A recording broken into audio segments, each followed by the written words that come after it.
Coil লাগাই, কয়েলের উপর দিয়ে মশা কামড় দেয়। মশার উপদ্রব দেখে এটা বোঝা যায় যে মশা আগের তুলনায় অনেক বেশি।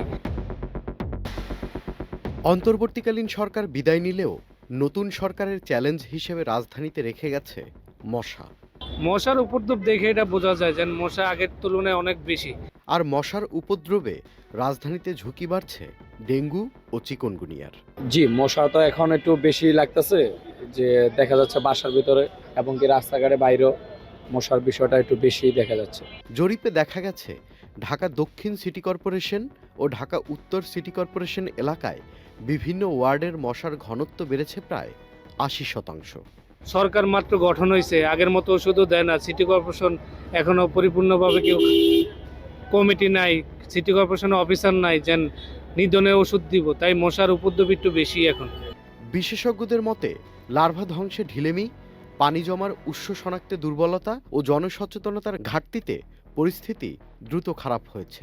হোয়াইট প্লাস প্রোসেনসিটিভ স্কোয়ারে মাঠের বাইরেও তো আমরা এভাবে দেশপ্রেম দেখাতে পারি।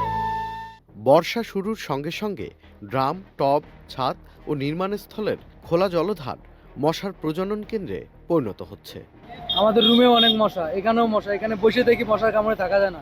দক্ষিণ ও উত্তরের কয়েকটি হটস্পটে ফগিং ও লার্ভিং সাইট সময় মতো হয়নি।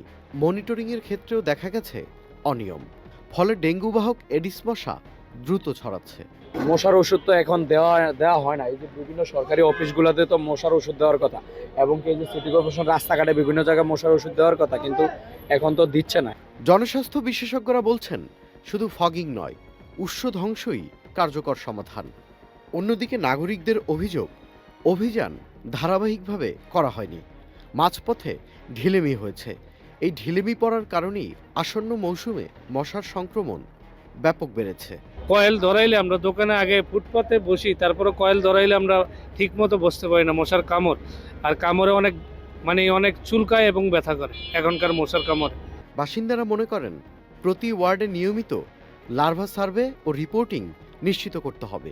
নির্মাণস্থলে পানি জমতে না দেয় কড়া নজরদারি, বাসাবাড়িতে সাপ্তাহিক ড্রাই ডে, ফগিংয়ের পাশাপাশি উৎস ধ্বংসে জোর নিয়মিত নজরদারি এবং নাগরিক অংশগ্রহণ ছাড়া রাজধানীর মশার দাপট থামানো কঠিন হয়ে পড়বে। Tanfir Limon, channel I.